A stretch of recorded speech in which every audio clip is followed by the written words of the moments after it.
국힙신에서 까이는 부류는 크게 세 갈래로 나눌 수 있습니다. 피처링에선 미쳐 날뛰는데 앨범 안 내는 래퍼, 노선 바꾼 거 욕하다가 자기도 노선 바꾼 래퍼, 그리고 상업 래퍼입니다. 애초에 다 밥 벌어먹자고 래퍼하는 거 아니냐 라고 반문하시는 분들이 있을 겁니다. 하지만 국힙의 세계에선 그 잣대가 다른 음악과는 확연히 다릅니다. 아이돌이 상업적인 음악을 한다고 해서 그 누구도 손가락질을 하지 않습니다. 발라더가 양산형 발라드를 불러도 이젠 다 그러려니 하죠. 근데 래퍼가 상업적인 사운드를 가져오면 그 래퍼는 씬에서 바로 낙인 찍힙니다. 이는 웨이브에서도 비슷한 성격을 띠죠. 드레이크는 힙합씬에 새로운 플로우를 제공하고 싱잉랩의 부흥을 이끈 장본인입니다. 하지만 드레이크 역시 상업적인 스탠스를 취한다는 비판을 피할 수 없었죠. 전설의 네 번째 믹스테이프를 냈을 때까진 정말 호평일색이었습니다. 이때도 듣기 쉬운 사운드를 내세웠지만 힙합 본연의 색은 유지했어요. 그러나 네 번째 정규에서부터 대놓고 대중적인 장르를 갖고 오니까 사람들은 그의 달라진 태도에 비판을 쏟았죠. 그럼에도 드레이크는 자신의 뜻을 굽히지 않았습니다. 이어진 앨범 단위 작업물에서도 돈 되는 것들로 가져왔죠.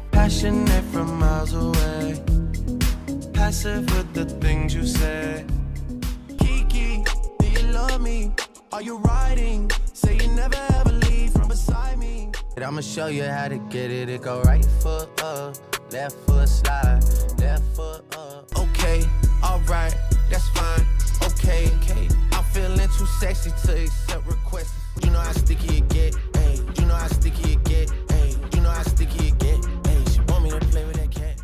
드레이크 앨범 같은 경우엔 대중들이 원하는 음악을 하면서도 그 퀄리티가 뒤처지지 않습니다. 또 이쪽 세계에서 입지가 워낙 견고해서 사람들도 결국 드레이크를 인정했죠.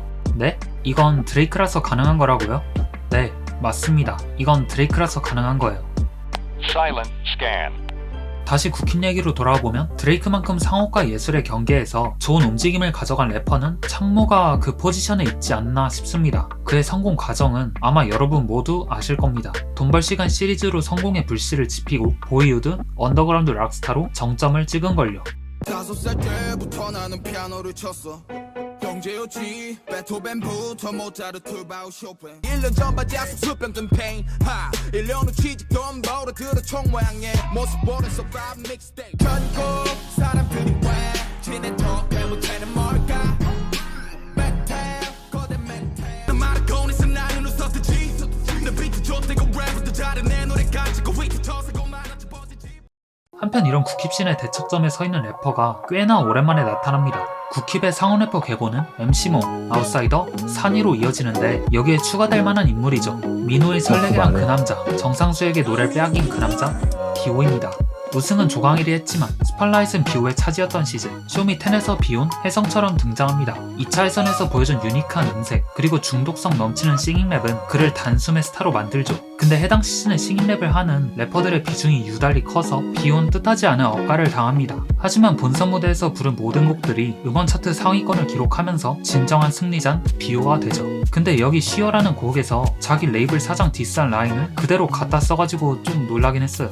빈지노에 대한 리스펙이랑 라임이 맞아떨어져서 차용한 것 같긴 한데 암튼 뭐 대단합니다. 당근 새끼들을 족치고자 사대기 때리듯 가살고자 쓰레기 새끼들 다 한대 모아놓고 피우던 담배를 구비해 그 시절의 유블러 일로와 이제 그 쓰레기들을 다 모아놓고 피우던 담배 그 위에 비온 쇼미 종영 후 쇼미에서 얻어낸 유명세를 바로 이용하는 행보를 보입니다. 2차 예상곡 카운팅 스타일스와 후속곡 럼미로 가볍게 차트 상위권을 찍죠.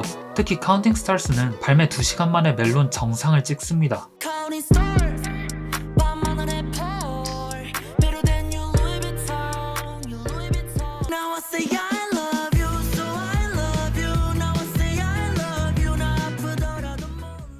이후 국내 음악시장 한정, 비온 드레이크 부럽지 않은 폼을 보입니다. 그레이, 쿠기, 토일, 소유, 아너딜라이트, 폴블랑코, 보이콜드, 슬기 등 신에서 한따까리 하는 사람들의 앨범에 참여하면서 자신의 현 체급을 간접적으로 과시하죠. 근데 딴 사람들은 몰라도 슬긴 정말 부럽네요. 비온 이렇게 적극적인 피처링 참여하는 동시에 자기 작업물에 소홀하지 않았습니다. 앨범 작곡 과정에 열심히 참여하고 화려한 피처링진을 불러내서 대중들의 입맛에 최적화된 앨범을 드랍하죠.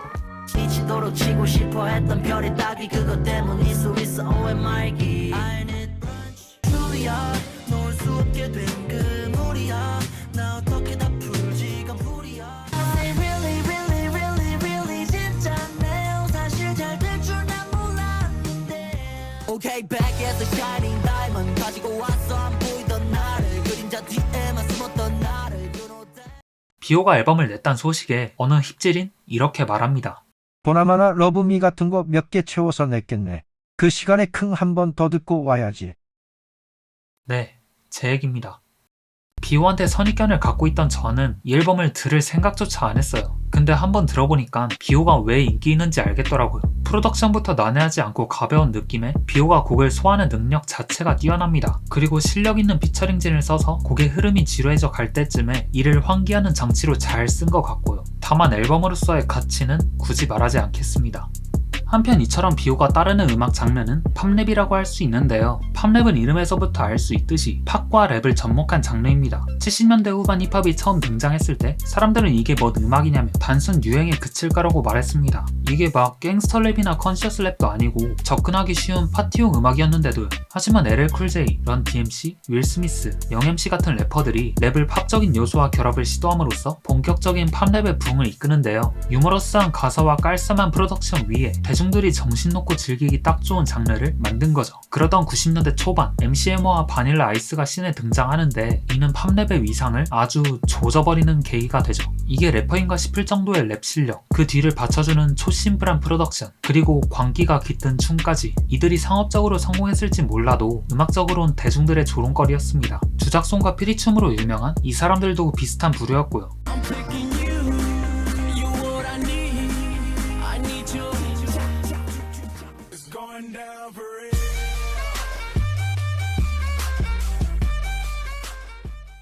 이때 여기서 팝랩의 구원자 퍼프데디가 나타납니다. 당시 퍼프데디도 상업 래퍼라고 까이긴 했는데 현재 DJ 칼리드처럼 실력파 래퍼랑 가수들 다 끌어모으면서도 팝랩의 근본만큼은 내재된 음악을 했어요. 이후에 과도기와 우여곡절도 있었지만 후대 수많은 래퍼들이 그가 닦아놓은 길을 잘 따르고 있죠. 제칼로우, 더키들 라로이, 릴나셋 같은 젊은 래퍼들이 말입니다. I've been a throw up the sex in a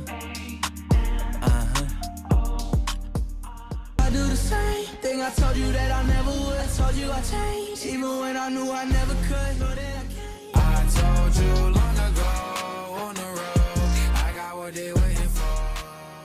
팝랩은 파티 음악과 비슷한 부류라고 할 수 있습니다. 그렇기에 이 장르는 대중적일 수밖에 없죠. 사람들한테 친숙한 사운드로 다가가야 하니까요. 그리고 여기에 붙는 프로듀서들이 흔히 말하는 머니코드를 잘 알아요. 그래서 팝랩이 이지 리스닝 하기에 좋은 것도 사실이죠. 확실히 상업 래퍼란 색안경만 벗으면 우리 모두 팝랩을 즐길 수 있을 것 같네요. 물론 이것도 그들이 좋은 음악을 낸다는 전제하입니다. 그럼 저는 다음에 돌아오죠.